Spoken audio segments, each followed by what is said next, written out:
Welcome to the Rent to Rent Success podcast, the only podcast entirely dedicated to helping you achieve rent to rent success. We talk about the ethical way to get you started in property without buying it.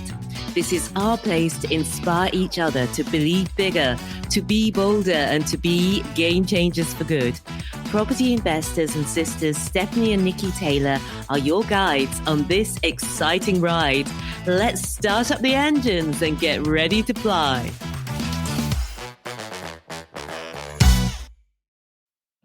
Hello. It's Stephanie here, and welcome to episode 7 of Ask the Angels, where we answer your rent-to-rent questions. If you'd like to have your question answered, go to renttorentssuccess.com/ask, ASK, and record your question for me to answer. We've had a question I know gets a lot of people confused, and it's about paying rent, and it's from Rilwan. So here is Rilwan's question. Hello, Stephanie and Nicky. Thank you for providing this platform for us to ask questions regarding using the rent-to-rent strategy. My first question is regarding maintenance. So what are the things that we would be expected to take care of in relation to maintenance? What sort of things like fixing the boilers and major works, other things like heating. What sort of things would we be required to take on without this affecting our profit margins on a monthly basis? I'm aware that in terms of other things like cosmetics and other small fixes within the properties will be down to will be the responsibility of myself. So I'd really appreciate a response and clarification on this, please. Thank you. So a great question. And this is a question so many people struggle with and wonder about and get confused about. So first of all, I just need to explain that you can arrange the maintenance in any way that's agreed between you and the landlord or the letting agent. I'm going to talk to you about the typical ways and the ways that we do things. So the typical way to do it depends on whether you're paying your rent to the landlord or whether you're paying your rent to the letting agent. So I'm going to talk about both. When you pay your rent direct to the landlord pays for any fabric of the building repairs and improvement, and you pay for minor maintenance. So what do I mean by fabric of the building repairs and improvements? I'm including here the shell of the property, which for me includes damp issues, electricity, gas, water, boiler, the roof, plus white goods.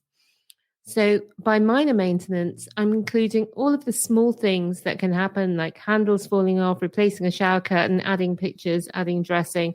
There's lots of little things that we get called out for that we organise ourselves and pay for and don't contact the landlords.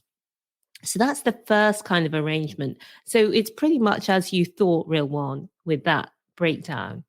So what happens where you pay rent to a letting agent is usually in that circumstance, the landlord pays for all of the repairs and improvements. This is because when a landlord rents through an agent, they're typically paying for maintenance.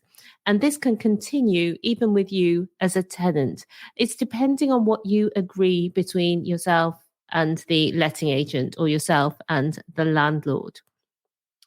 So the other interesting part of this question that you asked, Rilwan, was how does maintenance affect your profit margins every single month? And that's such an important question because in a business, you need to look at all of the income and all of the costs to make sure that the deal really works for you.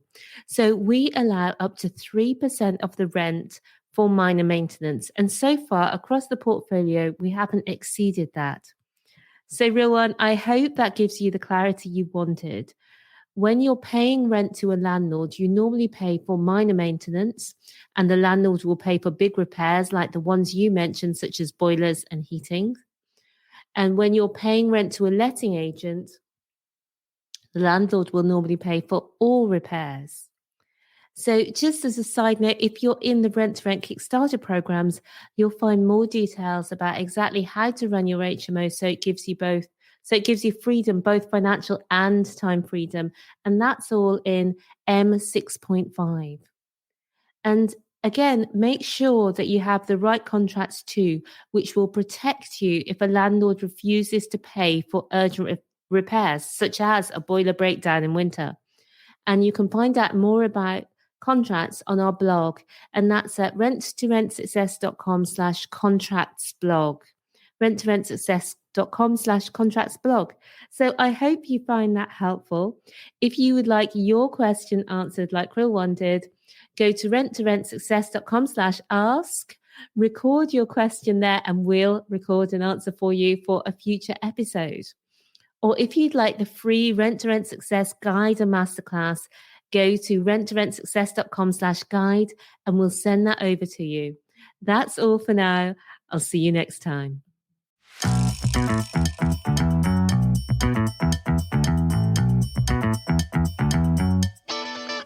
Thank you so much for being with me here today. If you would like more, we've written the #1 best-selling book on rent to rent. You can find it at renttorentsuccess.com/book. Reviewers on Amazon have described it as the best rent to rent HMO book and also as a definitive reference guide and inspirational. Take your next step today and buy the book. You can find it at rentsuccess.com/book. And I'll see you again next time. Until then, remember, believe bigger, be bolder, be a game changer.